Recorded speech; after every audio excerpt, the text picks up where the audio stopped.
그 어떤 연구기관에서 똑같은 체격 조건을 가진 또 똑같은 체력을 가진 그 두 사람을 가지고 실험을 했습니다. 이제 한 사람에게는 일을 맡기기 전에 왜 그 일을 해야만 하는지, 또 그 일을 했을 때 어떤 목표가 이루어지는지, 이런 목표의식을 잘 심어주고 일을 맡겼고, 또 한 사람은 그냥 일을 맡겼다고 합니다. 그리고는 이제 12시간 동안 긴 이 노동의 일을 시키고서 조사를 했더니 뚜렷한 목표의식을 가지고 왜 이 일을 해야만 하는지를 설명해 준 그 사람이 그런 설명 없이 막무가내로 일했던 사람보다 느끼는 피로감이 한 70%밖에 느껴지지 않더라는 것입니다.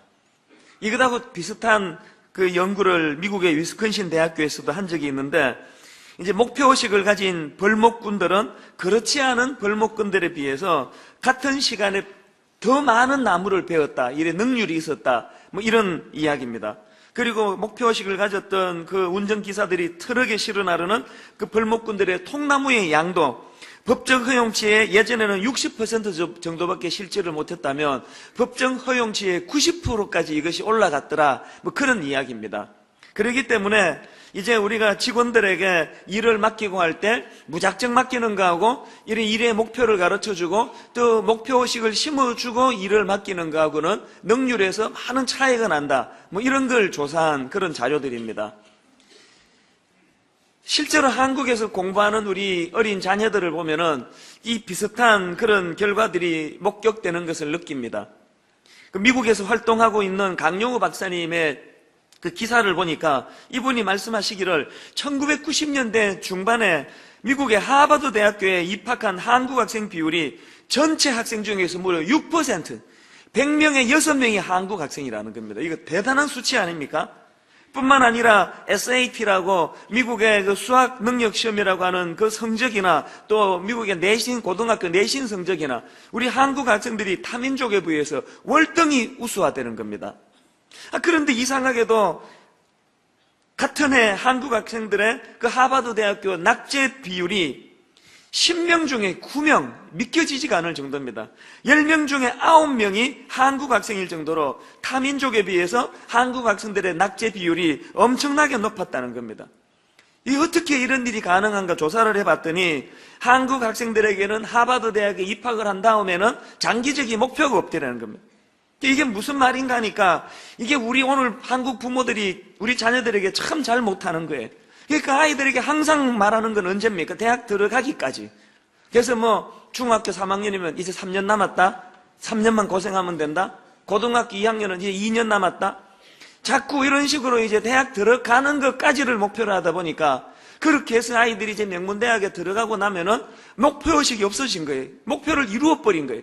장기적인 목표나 목표의식이 없다가 보니까 허전해지고 허무해지고 허탈해지고, 그러다 보니까 지금 한국의 대학교는요 정말 비참한 상황입니다. 온갖 부도덕하고 탈선이 대학교 안에서 얼마나 많이 일어나는지 모릅니다. 이게 하버드 대학교의 입학률에 비해서 탈락률도 그만큼 많은 이유라는 것입니다. 저는 그 이야기를 들으면서 이게 오늘 우리들의 신앙생활에 이게 무슨 문제를 갖고 있는 거랑 같은 이치가 아닐까. 우리는 구원받은 그것을 그렇게 자랑합니다. 나 예수 믿고 구원받았다는 거예요. 나 천국 시민이라는 거예요. 나는 택함을 받았다는 거예요. 아니, 하버드 대학교 간 애들은 자기들이 공부라도 열심히 했지. 우리가 구원받는데 애쓴 게 뭐가 있어서 그걸 그렇게 자랑하느냐고요. 저절로 받은 거 아닙니까? 십자가의 보혈을 의지해서. 왜 예수를 믿고 난 다음에 우리가 몸부림쳐야 되는 목표의식을 갖지 못하게 되었는지, 이것이 오늘 교회의 무기력의 결정적인 요인이라는 겁니다. 이런 맥락에서 본다면 오늘 본문에서 우리에게 제시하시는 그 메시지가 뭡니까? 예수 믿게 된 그것이 신앙의 목표가 아니라는 거예요. 예수 믿게 된 그 은혜를 누리게 된 자들에게 반드시 가져야 되는 최종 목표가 있다는데, 그게 바로 15절 말씀에 나옵니다. 오직 사랑 안에서 참된 것을 하여 범사에 그에게까지 자랄지라. 그는 머리니 곧 그리스도라. 여러분, 우리 예수 믿는 사람들에게 이것보다 뚜렷한 삶의 목표를 더 잘 정리해 주는 구절이 잘 없다고 저는 생각합니다.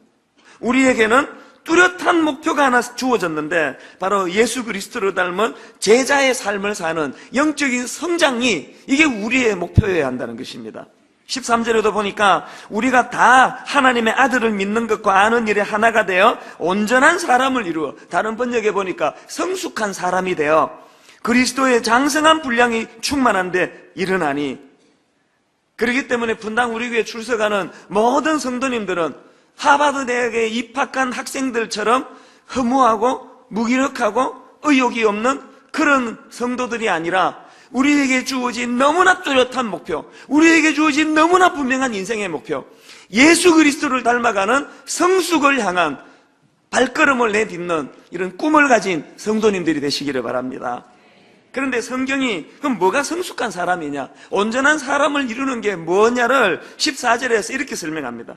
이는 우리가 이제부터 어린아이가 되지 아니하며. 여러분, 성경은요 이 어려운 진리를 너무나 쉽게 설명하는 게 성경이에요. 이것만큼 쉬운 성경이 있습니까? 뭐가 성숙이라고요? 어린아이의 일을 버리는 거라는 겁니다. 고린도전서 13장 11절에도 나오는데, 내가 어렸을 때에는 말하는 것이 어린아이와 같고 깨닫는 것이 어린아이와 같고 생각하는 것이 어린아이와 같다가 장성한 사람이 되어서는 어린아이의 일을 버렸노라. 이게 성숙이라는 겁니다. 어린아이의 일을 버리는 거, 이게 성숙이에요. 그럼 어린아이의 일이 뭐냐? 이 어린이에게 나타나는 미숙한 특징들이 여러 개 있는데 그 뿌리는 하나입니다. 어린아이에게서 나타나는 결정적인 미성숙함의 뿌리는 뭐냐 하니까 자기중심적인 삶, 자기중심적인 태도. 모든 아이들의 이기적인 태도는 이 자기중심적인 태도에서부터 기인하는 겁니다. 여러분, 애들이 길거리에서 놀고 있으면 운전하시다가 조심하셔야 됩니다. 언제 튀어나올지 몰라요. 얘들은 그 놀이에 몰두하면은 뭐 차가 오는지, 차가 왔을 때 뭐 길을 그렇게 튀어가면 안 되는지 개념이 없습니다. 그렇게 아파트 아래층 사람이 쿵쾅거리는 거 싫어해가지고 자기 엄마한테 전화로 항의하고 집에 올라와가지고 초인종 누르고 애들 좀 단속하라고, 그래서 날마다 야단 맞고 꾸지람 듣는 걸 뻔히 보면서도 한번 자기 누나랑 자기 동생이랑 노는데 필이 꽂히면은 뭐 밑에서 싫어하든 마든 관심이 없어요. 그게 어린아이의 특징이에요. 시야가 좁아가지고 자기만 보는 거, 자기에게만 몰두하는 거, 이게 어린아이라는 것입니다. 애를 낳아 길러보면은요, 갓난아이일수록 그 끔찍한 그 이기적인 태도, 자기중심적인 태도. 하여튼 저도 애 낳고 이 아이의 미숙함에 질려버렸습니다. 학을 뗐습니다, 학을 뗐. 자기 엄마가 그냥 자기를 낳고 지금 그렇게 지금 온몸이 만신창이가 누워있는데 얘는 배가 고프면은 하여튼 젖줄 때까지 그래, 젖줄 때까지. 근데 사정도 다 해봤어요. 니 좀 봐라. 엄마 사정을 좀 봐라. 좀 참으면 안 되겠냐. 내가 정신이 나갔지.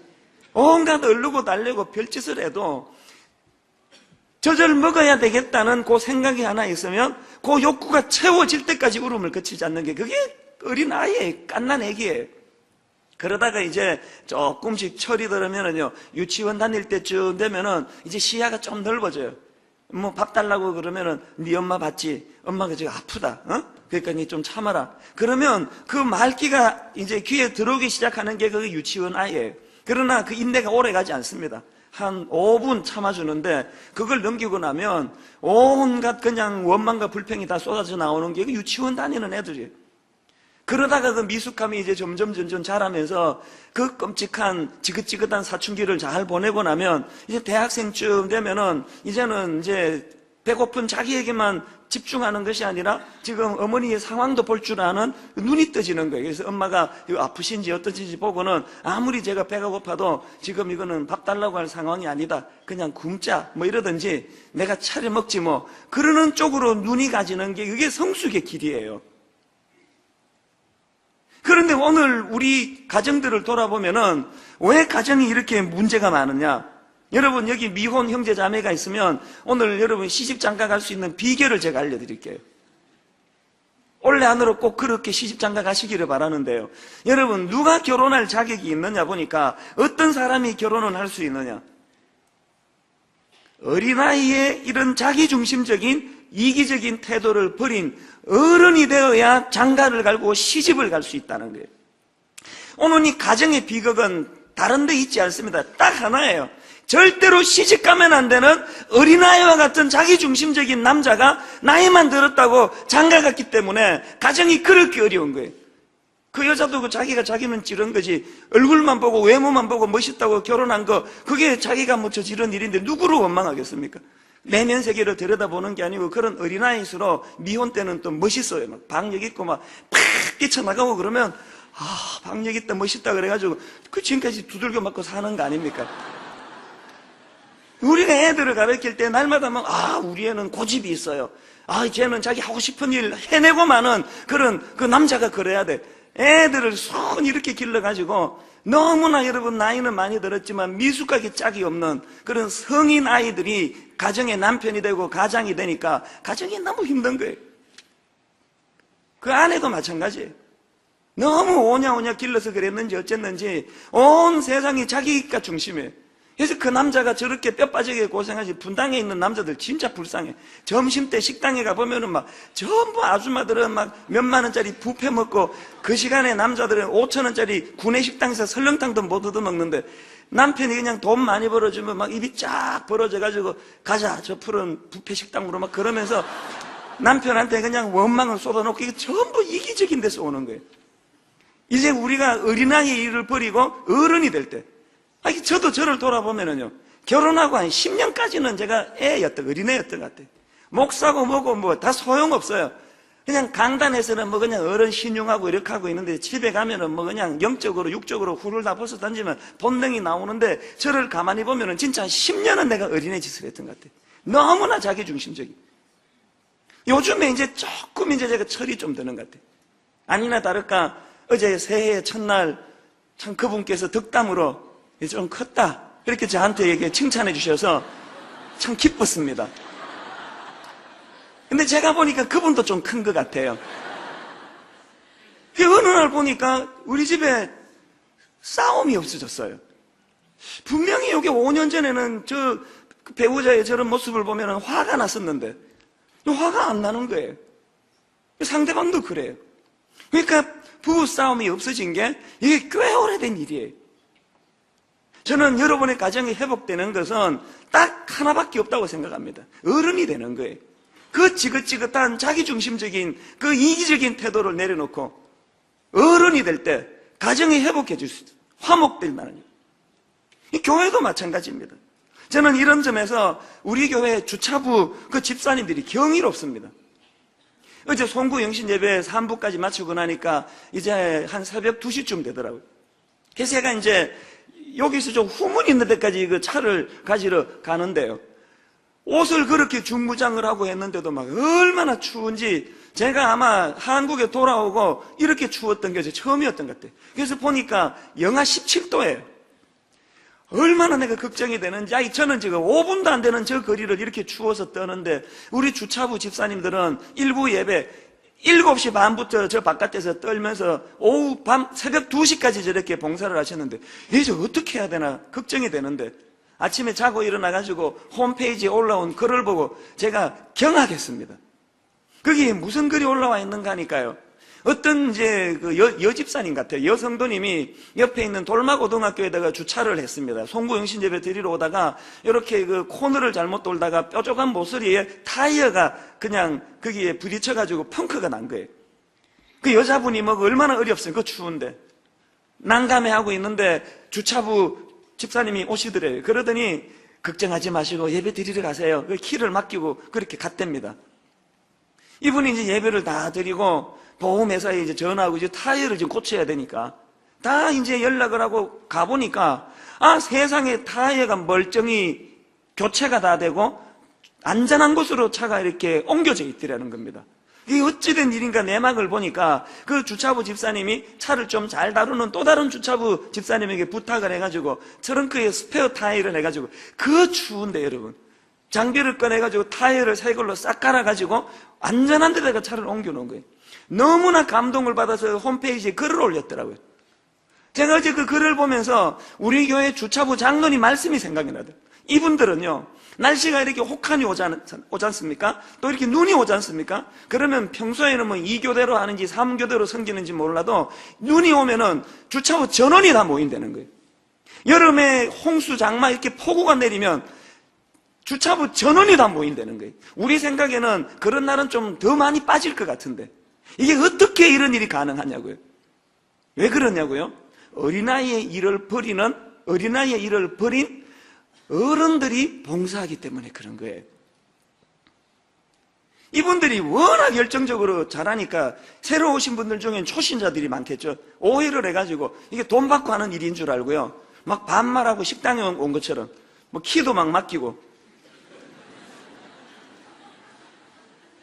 저는 우리 교회의 모든 성도님들이 이런 아름다운 섬김에 우리 봉사자들, 뭐 주차부뿐만이 아니에요. 안내하시는 분, 이 추운데 여러분 새벽에 6시도 안 되는 그 시간에 우리 봉사자들이 나와가지고 체육관에 의자 세팅하고 체육관에 저 의자를 누가 뭐 천사들이 깔아놓고 갑니까?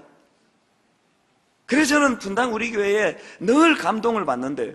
이번에 여전도사님들이 풀타임으로 교체되는 과정에서도 너무 제가 감동을 받았습니다. 원래 우리 교회는 여전도사님들이 없었습니다. 남자 교역자만 있었는데 보니까 이제 뭐 제자 훈련하고 양육하고 이러다 보니까 자꾸 펑크가 나요. 그리고 남자들은 좀 섬세함이 떨어지잖아요. 그래서 제가 고민하다가 노회랑 상의를 해가지고 이제 우리 교회 순장님들 중에서 풀타임은 안 되고 그건 뭐 너무 염치가 없는 부탁이고 하프타임으로 그렇게 교회를 좀 사역해 달라고. 그래서 이분들이 월요일에는 신학교 가서 강의를 들으시면서 하프타임으로 섬겨주셨는데 4년이 지나놓고 보니까 이 여전도서 사역이 꼭 필요한 거예요. 그래서 교회가 이제 규모가 커져서 하프타임으로는 안 돼가지고 할 수 없이 이제 풀타임으로 여전사님이 전환이 되는데 뭐 어떤 가정은 이게 허락이 안 되지 않습니까? 여건이 안 되지 않습니까? 그래서 여건이 안 되는 우리 여전사님들은 이제 다시 평신도로 돌아가고 또 여건이 되는 분들은 그 중에서 이제 또 일부가 전임이 되고 그러는데 제가 얼마나 걱정이 됩니까? 이제 여러분 당장에 호칭이 바뀌어지지 않습니까? 전도사님, 전사님 그러다가 집사님이 바꿔줘야 되니까 순장님을 바뀌어줘야 되니까 그게 얼마나 그 초반에 좀 혼란이 있을까 해서 배려해 드리는 마음으로 이제 사임하시는 전사님들이 한 1년만이라도 과도기에 따로 모여서 모임을 가지면서 이제 천천히 적응해 가면 좋겠다 그랬더니 제가 이분들 이야기를 들어보니까 깜짝 놀란 게 싫다는 거예요. 우리 그런 거 없어도 된다는 거예요. 그러면서 형편에 따라서 바로 순장으로 복귀하겠다는 거예요. 바로 집사님으로 복귀하겠다는 거예요. 여러분 여자들이 뭐 속이 좁다고요? 주 안에서 만난 여성들은 대장부 같은 분들이 여러분 오늘부터요 대한민국 교회 역사에 없는 일이 일어납니다. 한두 분 개별적으로는 그런 일이 일어났지만 그룹으로 전도사 사역하던 분들이 그 교회의 집사로 돌아가는 이런 일은 전무후무한 일이에요. 아무런 배려가 필요 없대요. 그냥 돌아가면 된대요. 왜 이게 가능했을까요? 자기 중심적인 어린아이에 머물지 아니하고 교회 공동체의 유익을 생각하며 거기에 따라 생활하는 성숙한 모습이라는 겁니다. 분당 우리 교회가 이렇게 곳곳에 성숙한 분들이 많이 계셔서 저는 참 감사한데 그런데 기억해야 되는 게 뭐냐면 그 몇 분에 의해서 이 교회가 좋은 교회 될 수는 없다는 겁니다. 무슨 말씀인가 하면요 여러분 13절을 다시 한번 가만히 보세요. 우리가 다 하나님의 아들을 믿는 것과 아는 일에 하나가 되어 온전한 사람을 이루어. 여러분 어떤 교회가 좋은 교회입니까? 어느 특정한 몇몇 부류의 사람들만 성숙하고 나머지 사람은 미성숙한 사람들이 모인 교회를 성숙한 교회라 말하지 않습니다. 뭐라고 말합니까? 우리가 다 하나님의 아들을 믿는 것과 아는 일에 하나가 되어 온전한 사람을 이루는 거예요. 그러니까 여러분 주차 봉사자들이 저 추운데 저렇게 애쓰고 수고하는 것에 부응해서 우리도 성숙한 성도가 돼야 됩니다. 그런데 여러분 이게 처음 오신 분들이 몰라서 그렇다고 제가 그렇게 애써 믿고 싶습니다만 아무리 지시하는데도 거기 따르지 않고 그냥 먼저 가겠다고 그 몇십 초를 못 참아가지고 그냥 차를 막 들이밀고 막 그냥 소리가 나오고 그런 교회라면 이 성숙한 교회가 아닙니다. 누구는 뭐 내 차 끌고 오는데 뭐 권리가 없는 걸 누가 모릅니까? 그런데 여러분 이 지금 영하 10도 12도 되는 이 추위에 멀쩡히 차를 집에다 두고는 저 전철에서부터 걸어 나오는 저 거룩한 무리들, 그냥 그게 거룩한 무리처럼 보여요. 왜 그래야만 됩니까? 나 중심적인, 내 차 내가 끌고 가는데 누가 뭐라 그래, 이렇게 말하는 어린아이와 같은 미숙함을 내려놓고 전체를 생각하고 이 주민을 생각하고, 그래서 겨울에 그 추운데 차를 놓고 부들부들 떨면서 걸어오면은 그게 예배라고 제가 여러 번 말씀드렸습니다. 분당 우리 교회는 이런 성숙한 성도님들, 그래서 처음에는 미숙했지만 점점 성숙해가는 어린아이의 일을 벌이는 그런 성도들이 모인 교회가 되기를 원합니다. 그렇다면은 이제 좀 더 구체적으로 어떤 성도들이 어린아이의 일을 벌이는 성숙한 성도일까요? 본문을 가지고 한 몇 가지 살펴보았는데 오늘 새해 첫날이니까 한번 저를 따라해 보시기 바랍니다. 유혹에 흔들리지 않는 견고한 사람. 좀 선언적으로 조금 더 크게 한번 선언해 보시겠습니까? 유혹에 흔들리지 않는 견고한 사람. 14절을 보니까요. 이는 우리가 이제부터 어린아이가 되지 아니하여 사람의 속임수와 간사한 유혹에 빠져 온갖 교훈의 풍조에 밀려 요동하지 않게 하람이라. 쉬운 성경이 참 재밌게 번역했더라고요. 파도에 밀려 떠다니는 배처럼 왔다 갔다 하거나 우리를 속이고 유혹하는 온갖 새로운 가르침에 넘어가서도 안 될 것입니다. 여러분, 이 어린이의 특징 중에 하나는 잘 속아 넘어간다는 거예요. 이 미숙한 사람의 특징이에요. 여러분, 오늘 이 점에서 아이들에게 한 가지 회개할 게 있습니다. 왜 여러분 애들을 속이십니까? 왜 잊지도 않은 산타 할아버지가 선물을 줬다고? 아니, 참 이상한 가정들이 많아요. 막 목숨 걸고 그걸 막 애들에게 숨겨요. 그래서 안 믿으면은 막 산타 할아버지가 다녀갔다고 막, 이 애들이 이 아파트에 꿀뚝이 어디 있는데 왔냐고 그러면, 요새는 꿀뚝 안 타고 마스티키 다 갖고 다닌다 그러면서 하여튼 막 자꾸 애들을 그렇게 속여요. 여러분이 산타 할아버지는요, 코카콜라 회사에서 콜라 팔아먹으려고 만든 가공의 인물입니다. 여러분, 코카콜라 회사 직원입니까? 콜라 회사 직원이라도 그렇지. 왜 잊지도 않은 산타 할아버지를 애들에게 속이느냐고요. 그래서 오늘 은혜 받으시고 집에 가서 애들을 다 불러서 무릎 꿇고 양심 선언하시기 바랍니다. 사실은 이게 엄마의 자작극이다. 이번에 쥐 집어넣고 샌드위치 했던 그분도 자작극 했는 거 양심 선언했잖아요. 그러니까 더 죄가 깊어지기 전에, 구속되기 전에 다 양심 선언하시고 다시는 그렇게 하지 마세요. 왜 애들을 속이느냐고요. 이렇게 속임수에 잘 넘어가는 게 어린아이예요. 누가 어른 보고 산타가 꿀뚝 타고 선물 주고 갔다 그러면 그거 믿을 사람이 어디 있습니까? 영적으로도 마찬가지예요. 미숙할수록 잘 넘어간다는 거예요. 오늘 골로새서 2장 8절에 보니까 누가 철학과 헛된 속임수로 너희를 사로잡을까 주의하라. 여러분, 누가 철학과 헛된 속임수로 여러분을 사로잡을까 주의하라. 오늘 우리 시대는 영적으로 혼미한 시대예요. 교회 문만 열고 나가면은 너무나 무서운, 우리를 혼미하게 하는 유혹의 세력이 있습니다. 그런데 더 무서운 건요, 교회 안에도 침투해 들어오고 있다는 거예요. 바울이 이것을 경고하는데 사도행전 20장 29절을 보세요. 내가 떠난 후에 사나운 이리가 여러분에게 들어와서 그 양떼를 아끼지 아니하며 또한 여러분 중에서도 제자들을 끌어 자기를 따르게 하려고 어그러진 말을 하는 사람들이 일어날 줄을 내가 아노라. 여기 뭐라고 말합니까? 사나운 이리가 여러분에게 들어와서. 오늘 우리를 미혹하게 하는 거짓의 영은 교회 바깥에만 있는 게 아니에요. 교회 안에도 있습니다. 그런데 이렇게 미혹하는 사람들에게 목표가 있는데요, 30절을 한번 다시 보세요. 또한 여러분 중에서도 제자들을 끌어 어떻게 하려고? 자기를 따르게 하려고. 우리를 미혹하게 하는 이단의 무리는 공통점은 딱 하나예요. 온갖 무슨 무료 성경 공부, 개인 성경 공부, 별의별 짓을 다 해가지고 그들이 원하는 목표는 하나예요. 그 인간 교주가 하나님이 되는 거예요. 예수 그리스도의 자리에 인간 교주를 끌어다 놓는 거, 그게 이단이 하는 짓이에요. 모두가 다 제자들을 끌어 자기를 따르게 하려고. 그래서 제가 이 원리를 가만히 보니까 교회 안에 교회를 어지럽히는 사람에게도 공통점이 이거예요. 비방하기 좋아하고 수군대기 좋아하고 공동체를 혼란하게 하는 사람들의 대부분의 특징이 뭐냐? 그 사람들을 끌어 자기 편을 만드는 거예요. 335. 여러분 이거 기억하시기 바랍니다.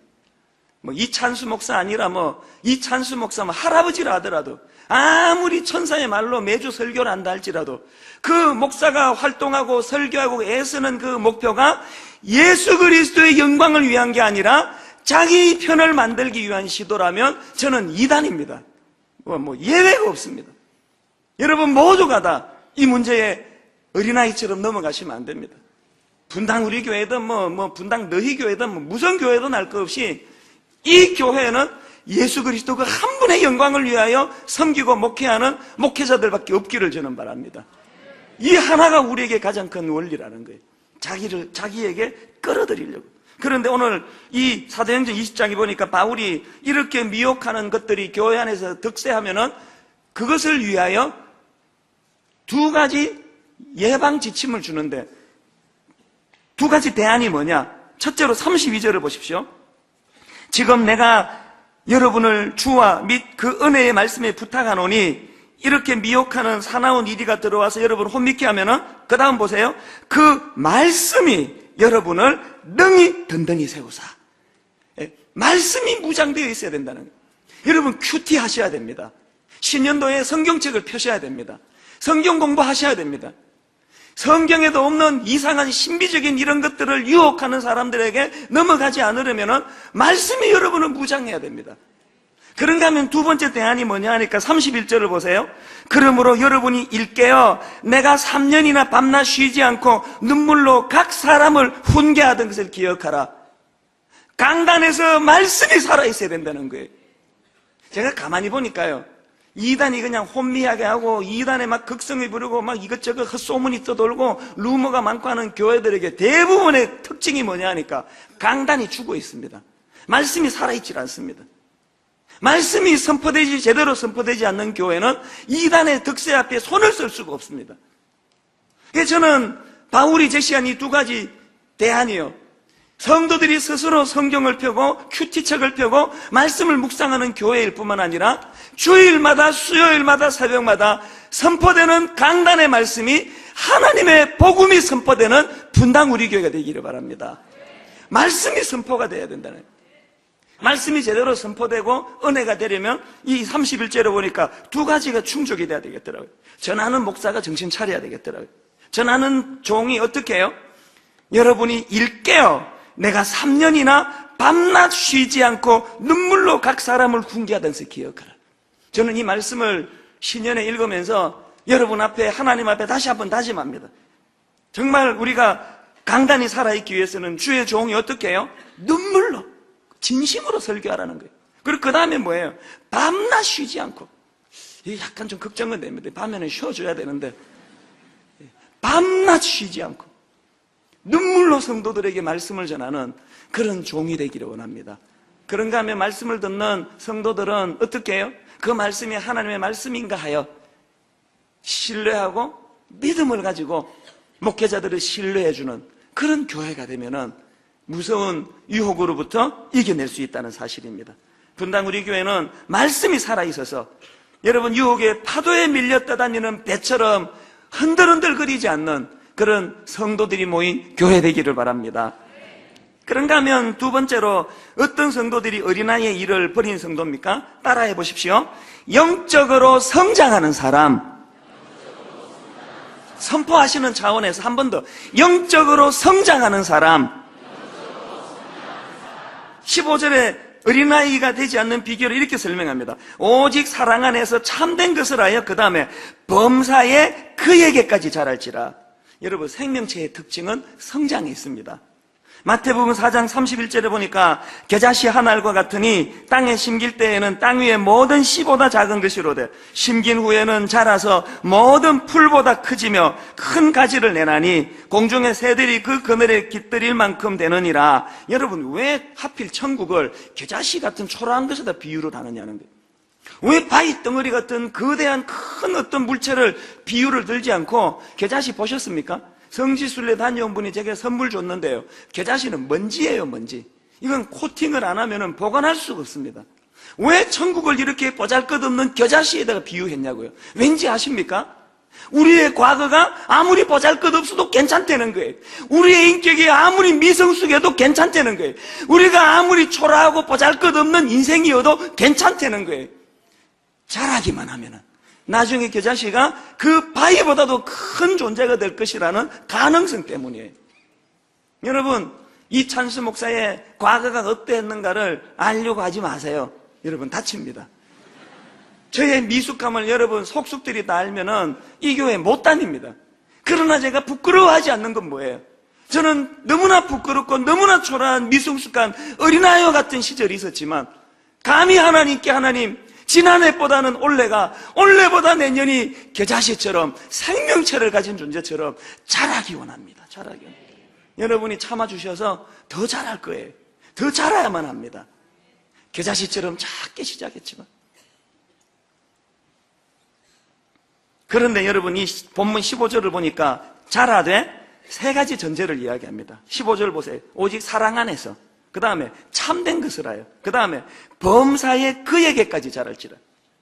첫째로 우리가 기억해야 되는 거, 우리가 자라되 사랑 안에서 자라야 된다.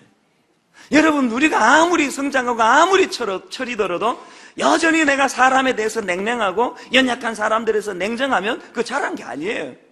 내가 자란다는 건 사랑 안에서 자라는 거예요. 그리고 내 안에 사랑이 넘치면 그것이 영적인 성숙이 된다는 거예요. 그런가 하면 두 번째로 전제가 뭐예요? 참된 것을 해요. 이게 우리나라 성경에는 이게 꼭 행동을 설명하는 것 같지만 그렇지 않습니다. 원어로 보면은 이 부분은요, 참된 것을 말하다, 진리를 말하다, 그런 뜻입니다. 그래서 영어 성경에 보면은 NIV 같은 데 보니까 이 부분을요, 참된 것을 하여라는 이 부분을 speaking the truth라고 이야기합니다. 진리를 선포하는 거예요. 진리를 말하는 거예요. 그러고 보면 고린도전서 13장 11절에 보니까 내가 어렸을 때에는 말하는 것이 어린아이 같고, 이 어린아이의 특징을 설명하는데 제일 먼저 나오는 게 입술이 부족하다. 말하는 게 어린아이 같다는. 앞에서 살펴보았던 그 이단이, 악한 자들이 교회를 어지럽힐 때 사도행전 20장 30절에 또한 여러분 중에서도 제자들을 끌어 자기를 따르게 하려고, 그 다음 보세요. 어그러지 말을 하는 사람들이 일어날 줄 아노라. 그러니까 대부분의 어린아이의 이 특징은 진리를 선포하지 못해. 진리를 말하지 못해. 교회 안에 수근수근하기 좋아하는 분, 비방하기 좋아하는 분, 왜 알지도 못하면서 이번에 교역자 이동하는 것도 마찬가지. 다 하나같이 여기서 훈련 잘 받고 더 좋은 곳으로 기뻐서 다 떠나는데 들려지는 이야기가 제 억장을 무너지게 만들어요. 누구는 쫓겨났대더라, 누구는 뭐 이랬대더라. 왜 여러분 알지도 못하면서 여러분 뒤돌아서는 교역자에 그렇게 뒤통수로 때리는 같은 그런 비방하는 말, 없는 말을 만드는 거, 이게 다 교회 공동체를 깨트리려는 너무나 잘못된 태도예요. 여러분 주변에 자꾸 말로 뭐 다락방을 음해하고 말로 교회를 비판하고 비방하면 이게 지금 몰래 침투해온 이단과 같은 존재구나 하고 그걸 멀리 해야 돼요. 이거 웃을 일이 아닙니다. 교회 공동체는요, 진리를 말하는 거예요. 참된 것을 말하는 거예요. 그런가 하면 세 번째 전제가 뭐냐 보니까 범사에, 이 다른 말로 하면 모든 면에서, 그 영어 NIV에 보니까 all things라고 되어 있더라고요. 이 부분은 내가 좀 성숙해졌지만 여전히 입술의 통제가 안 되면 그건 성숙한 게 아니에요.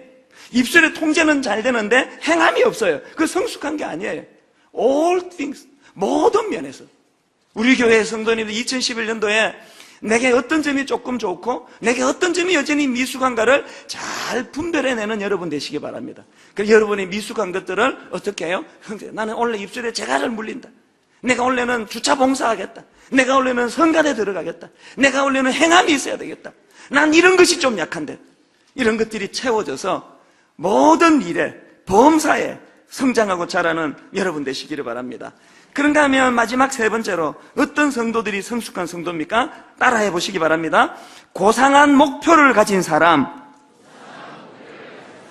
고상한 목표를 가진 사람. 13절입니다. 우리가 다 하나님의 아들을 믿는 것과 아는 일에 하나가 되어 온전한 사람을 이루어 그리스도의 장성한 분량이 충만한 데까지 이르리니. 여러분, 성숙한 사람은 우리 가운데 어뜸이 되는 것을 목표로 하지 않습니다. 목사들 가운데 좀 더 훌륭한 게 우리의 목표가 아닙니다. 순장들 가운데 조금 더 잘하는 순장이 우리의 목표가 아닙니다. 우리의 목표는 예수 그리스도입니다. 예수 그리스도 닮아가는. 그렇기 때문에 우리에게 죽을 때까지 해서는 안 되는 게 포만감, 자기 만족. 바울이 말했잖아요. 빌립보 3장 12절에 내가 이미 얻었다함도 아니에요. 마태복음 5장 48절에 보니까 그러므로 하늘에 계신 너희 아버지의 온전하신 것 같이 너희도 온전하라. 주님이 이런 고상한 목표를 우리에게 주셨는데 어떻게 그 포만감이 그렇게 빨리 오느냐고요. 우리 가운데 어뜸이 되는 게 목표가 아니에요. 어느 새벽에 제게 주신 이 찬양을 저는 지금도 자주자주 되뇌입니다. 삶의 한 절이라도 그분을 담기 원하네. 사랑 그 높은 길로 가기 원하네. 삶의 한 절이라도 그분을 담기 원하네. 사랑 그 높은 길로 가기 원하네. 1절부터 4절까지 온전히 주님을 담는 건 내게 무리예요. 버거운 일이에요. 감당할 수 없어요. 그러나 주님, 삶의 한 절이라도, 아니요, 삶의 한마디라도 주님을 담기 원합니다. 이 목마름이 우리에게 필요하다는 이야기. 다 이루었답니다. 아니에요. 저도 목마르고 여러분도 목마르고 한 계단 한 계단. 그런데 여러분, 이 세상의 법칙은요, 이런 너무 높은 목표를 세우면 불행해집니다. 내가 하버드 대학을 목표로 했다. 그건 저를 불행하게 만드는 일이에요. 어차피 못 갈 뿐만 아니라 그건 하버드 대학 입학 허가를 받아낼 때까지 고통이에요. 그런데 놀라운 영적인 법칙이 뭔지 아세요? 하버드 대학을 목표로 하는 정도가 아니라 온전하신 예수 그리스도를 목표로 했을 때, 이런 말도 안 되는 고상한 목표를 했을 때 그것을 이루어낼 때만 행복한 게 아니고 그 이루기 위하여 몸부림치는 과정이 행복이라는 것입니다. 이번에 그걸 저는 목격했습니다. 분당 우리 교회에서 이번에 성탄절을 맞이해가지고 사랑 나눔 프로젝트를 실시했는데요. 지역에 있는 우리 결손 가정 아이들, 또 경제적으로 어려운 이 아이들, 선물을 받을 수 없는 이 아이들, 그런 걸 우리 복지재단을 통해서 다 조사를 했습니다. 니들 무슨 선물 받고 싶니? 이번에 산타 할아버지가 아니고 그 하나님이 너한테 좋은 크리스마스 선물을 하나 주신다면 너 뭘 받고 싶니? 그걸 다 조사했습니다. 그리고는 그것을 마당에 크리스마스 추리를 만들어서 그 열매를 다 달았습니다. 고마운 우리 성도들이 하나씩 다 떼갔어요. 그 보니까 어떤 애들은 장난감을 원합니다. 어떤 애들은 옷을 원합니다. 어떤 애들은 뭐 바지를 원합니다. 안경 원합니다. 여러 가지가 있었는데, 여러분, 제가 참 이번에 발견한 게요, 그 혜택을 받게 된 아이들이 이번에 보니까 우리 복지기관에 50개 기관에 무려 1133개의 선물을 전달했습니다. 그 다음날 전화가 왔어요. 어떤 어머니가 울면서 전화가 왔어요. 분당 우리 고맙습니다. 우리 애가 그 정성껏 주신 선물을 받아들고 얼마나 기뻐하는지 울면서 전화가 왔다는 거예요. 그런데 여러분, 제가 발견한 건요, 울면서 전화가 오는 그 어머니보다 더 기쁜 사람이 누군지 아세요? 선물을 준비하신 분이에요. 가족이 모여서 의논하면서요, 이거 무슨 돗바를 사달라네? 어느 게 좋을까? 어느 상표가 좋을까? 싸구려는 안 되겠지? 인터넷에서 주문할까? 가서 고를까? 사이즈는 얼마나 될까?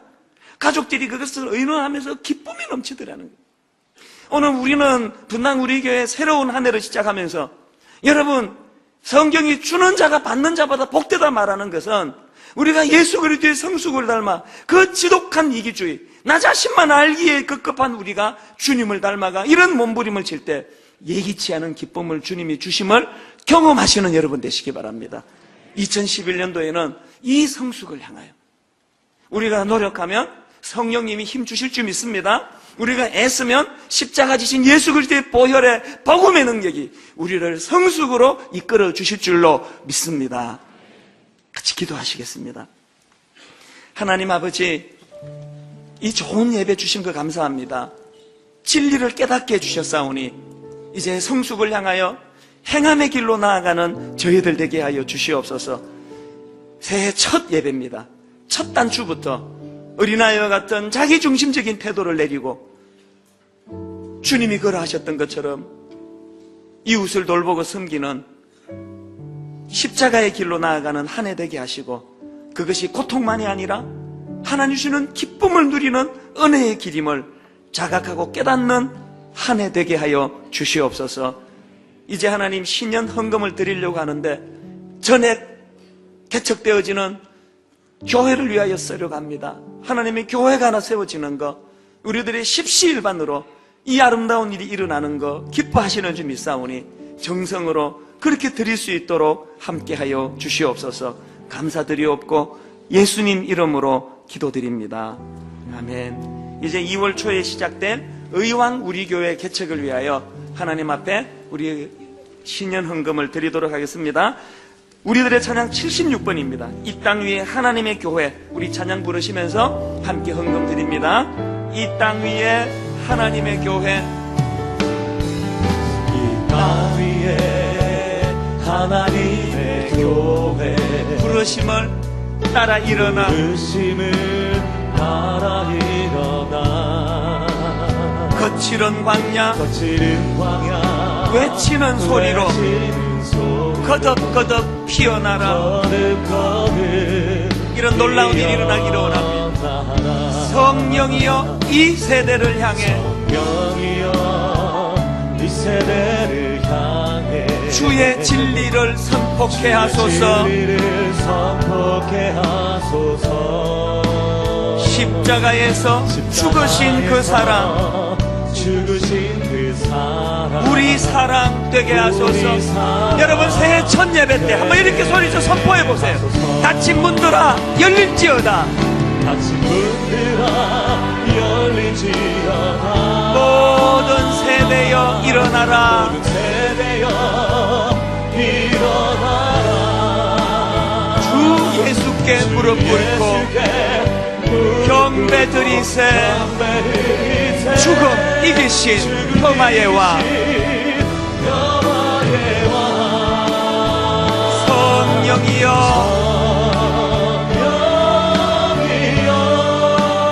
임하소서.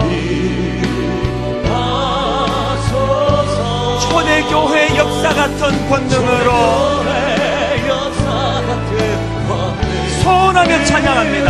모든 교회 일으켜 주소서. 일어나라.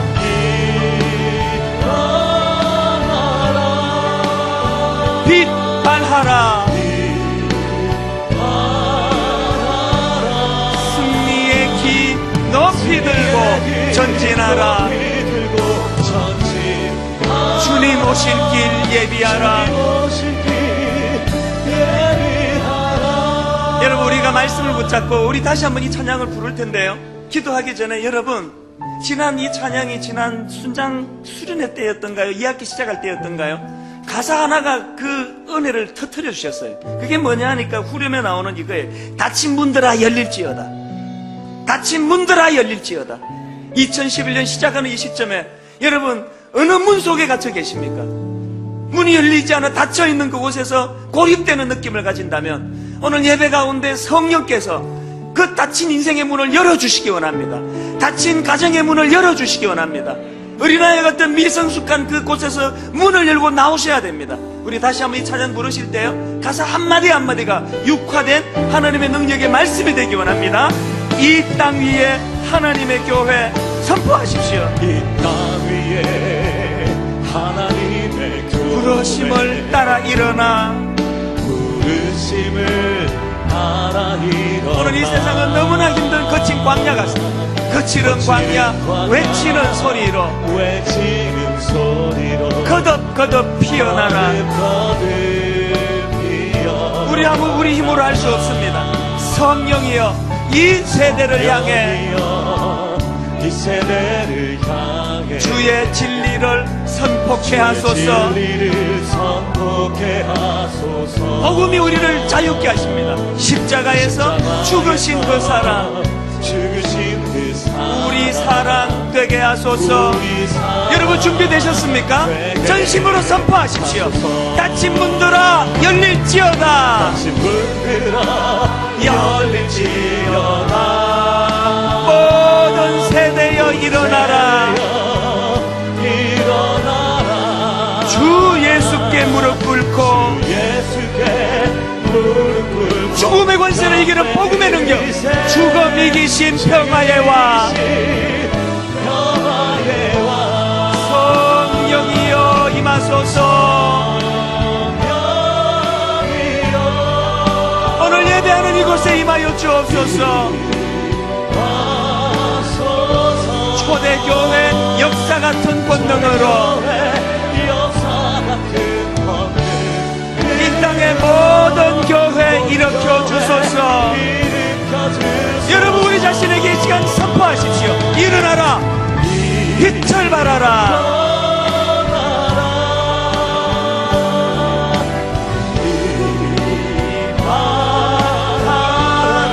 승리의 기 높이 들고 전진하라. 주님 오실 길 예비하라. 우리 다 자리에서 일어나셔서 한 번 더 힘있게 선포하십시오. 닫힌 문들아 열릴지어다. 우리 자리에서 일어나십시오. 모든 세대여 일어나라. 주 예수께 무릎 꿇고 경배드리세. 죽음 이기신 평화의 왕 새 첫날부터 성령님이 마옵소서. 성령이여 임하소서. 임하소서. 오늘 예배하는 가운데 초대교회 역사 같은 권능으로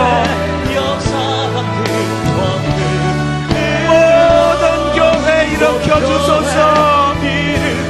우리의 연약한 심령에게 선포하십시오. 일어나라. 빛 발하라.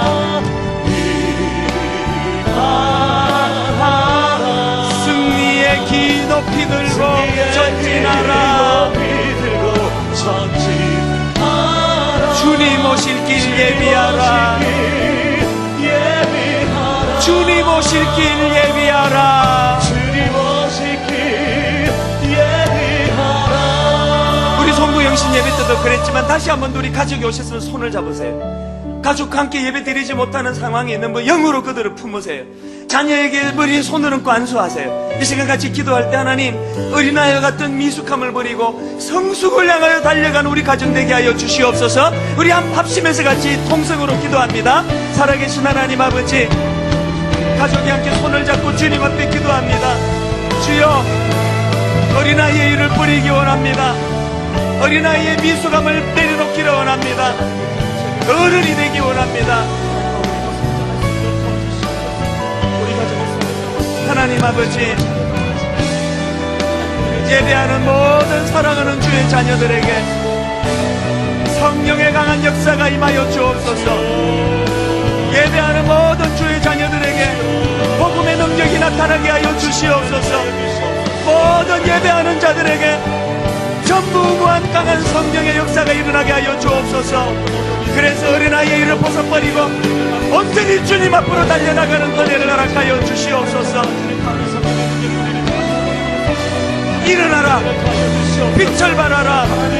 주님 앞에 선언하며 달려나가는 저들 되게 하여 주시옵소서. 하나님, 2010년을 돌아보면 너무나 어린아이같이 미숙했던 것이 많았던 저희들이었습니다. 나의 미숙으로 배우자에게 상처를 주고 나의 미숙함으로 자녀들에게 아픔을 주었던 순간이 너무 많았습니다. 그러나 하나님, 이렇게 겨자씨처럼 작고 초라한 우리 인생이지만 그러나 주님, 자랄 수 있고 성장할 수 있기 때문에 2011년도에는 성숙을 향하여 발걸음을 내딛게 하여 주시옵소서. 한 해 동안 이런저런 아픔과 어려움과 시련에 있던 분들 예배 가운데 예수 그리스도의 이름으로 선포하기 원합니다. 닫힌 문들아 열릴지어다. 닫힌 문들아 열릴지어다.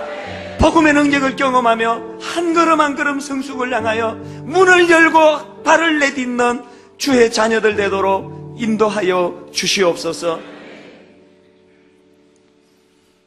우리 주 예수 그리스도의 은혜와 하나님 아버지의 다함없는 사랑과 성령님의 감동, 감화, 위로, 교통 충만하심의 역사가 겨자씨처럼 초라하고 작고 미미한 존재인 우리들을 불쌍히 보시고 자라도록 성숙하도록 성장의 길로 이끌어주시는 주님 은혜 생각하며 기뻐 발걸음을 내딛기로 다짐하는 모든 주의 자녀들 머리 위에 지금부터 영원토록 함께 하시기를 간절히 축원하옵나이다. 아멘.